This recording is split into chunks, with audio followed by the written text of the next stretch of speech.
Tar sands projects run by Nexen are one reason the Canadian oil company is being offered $15 billion by the China National Offshore Oil Corporation, or CNOOC.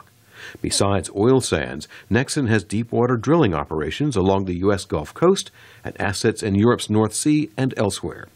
Economic analyst Andrew Holland of the American Security Project says China needs new technology to squeeze more energy out of its oil and gas fields. This new technology will open some onshore oil and especially I think that the offshore oil, there is real technology gaps between the Western companies and CNOOC.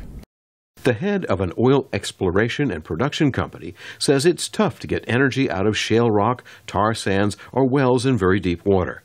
Chris Faulkner, the CEO of BREITLING Oil, says Nexen has skills China needs.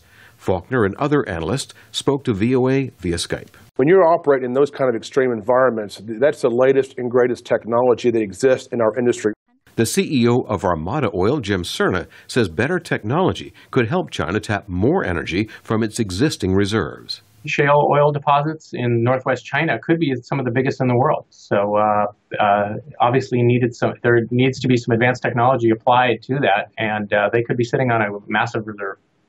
A previous Chinese effort to acquire the U.S.-based oil firm Unocal failed in 2005 when it sparked strong political opposition in the United States.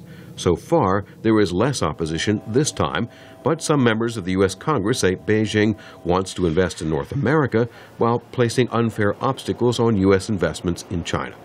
Analysts say China is trying to avoid political problems by keeping Nexen's staff and promising continued investment and research in North America. Business analyst and author Handel Jones of International Business Strategies says CNOOC may still encounter problems. I think there's going to be a lot of resistance, and my feeling is that probably parts of NextGen will have to be split off for the deal to go through. I don't think the U.S. is at all happy with NextGen having a fairly strong position in the Gulf of Mexico. But even critics admit China's investments in foreign oil companies are helping increase global energy supplies and tend to keep prices from rising. Jim Randle, VOA News, Washington.